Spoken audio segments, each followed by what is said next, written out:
In an unprecedented scandal that has captivated Equatorial Guinea and sent shockwaves through the international community, a high-ranking official has been implicated in a web of power, secrecy, and moral decay that threatens the very fabric of the nation's government. At the center of this explosive controversy is Baltasar Engonga, the Director General of the National Financial Investigation Agency, a man once trusted with overseeing the country's financial integrity. Yet now, he finds himself at the heart of a scandal so vast and sordid that it has left the entire nation questioning the integrity of its ruling elite. Engonga, 54, stands accused of secretly recording over 400 explicit videos involving the spouses of powerful government figures, exposing hidden relationships, and raising questions about the abuse of power within the country's most influential circles. These allegations have not only shocked citizens, but have also led global observers to wonder, what does the scandal reveal about the structures of power and secrecy that lie beneath the surface of Equatorial Guinea's leadership? Could there be even more hidden truths waiting to come to light? As this story unfolds, citizens and onlookers alike are left questioning the ethical foundations of the very institutions meant to serve and protect them. Today, we'll dive deep into the details of this scandal, examining its implications on the government's credibility and what it could mean for the future of Equatorial Guinea. But before we reveal the full extent of this shocking affair, take a moment to subscribe to the African Web and hit the notification bell. Stay with us as we uncover the layers of this story and explore its potential impact on the nation and beyond. The discovery that sparked outrage. The scandal first came to light during an unrelated investigation into financial fraud allegations against Engonga. During a raid on his home, authorities stumbled upon hundreds of CDs containing recordings implicating high-profile individuals, including close family members of senior government officials and even the sister of President Teodoro Obiang Nguema Mbasogo. For a country known for its strict control over information, this discovery represents an unprecedented breach. Citizens are left wondering, could this scandal reveal a side of Equatorial Guinea's leadership that was previously hidden from public view? And more importantly, what does this say about the ethical standards of those in power? Public outcry and the spread of the scandal.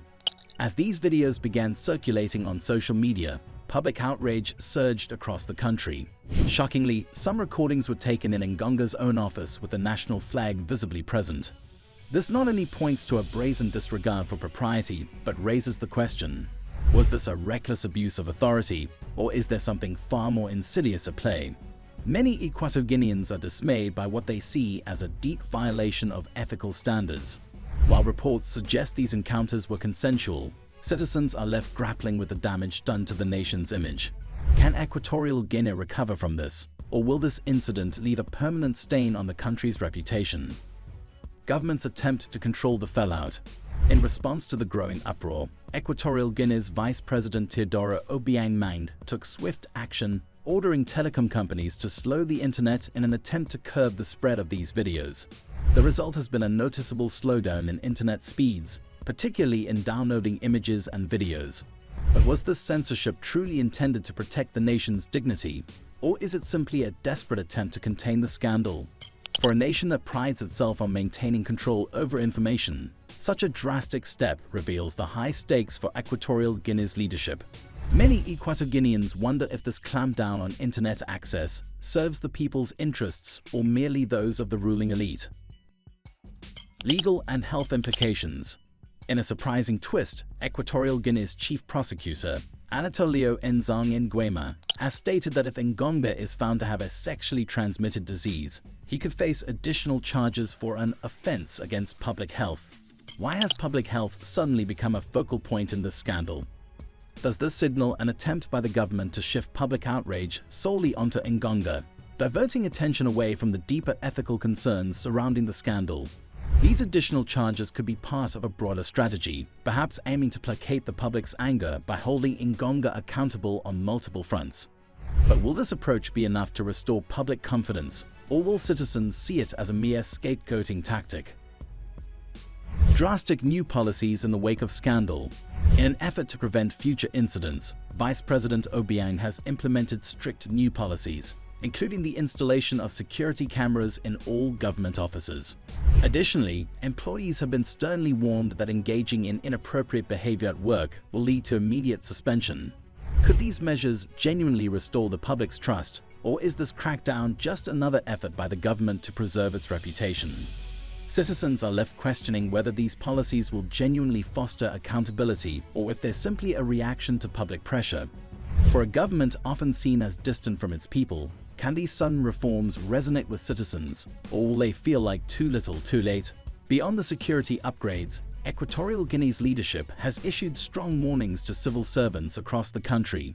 Any inappropriate conduct in government offices will result in severe punishment.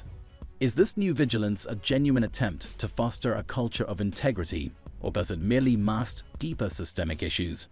In a nation where political power is held by a select few, critics suggest that the swift crackdown is more about salvaging the ruling elite's reputation than setting a real example for ethical governance. The social impact and broader implications. For many Equatorial Guineans, the scandal isn't just shocking. It symbolizes the underlying moral decay within the nation's leadership. Engonga's alleged liaisons with the spouses of powerful officials have sparked rumors of blackmail, coercion, and betrayal.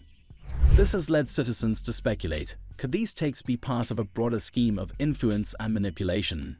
The impact on society is profound, shaking the trust between the government and the people. International observers now wonder if the scandal is just one symptom of a larger issue, where power dynamics within Equatorial Guinea's leadership are maintained through secrecy and coercion. How will the nation confront such revelations, and what does this mean for its future on the world stage? As Equatorial Guinea navigates the fallout from this scandal, citizens and global observers alike are left questioning whether these tapes point to even deeper issues within the government. The scandal has exposed cracks in the government's image, challenging the narrative of unity and integrity it has long projected. Equatorial Guineans now demand accountability and transparency from leaders who have traditionally operated behind closed doors. Will the government heed these calls, or will it try to suppress them? Only time will tell. In summary, Equatorial Guinea's 400 video scandal isn't merely a sensational story. It has become a critical moment for the nation, laying bare the complex power dynamics and secrecy that have shaped its leadership. As the scandal continues to unravel, it has forced both citizens and the government to confront uncomfortable truths about ethics, integrity, and public trust. For many, this scandal marks a painful reckoning with the moral complexities at the highest levels of power. What do you think? Could there be even more at play beneath the surface of the scandal? Share your thoughts in the comments below, and let us know if you think these revelations will lead to lasting change. If you found this video insightful, make sure to subscribe to the African Web and ring the notification bell to stay updated on Africa's most pressing issues.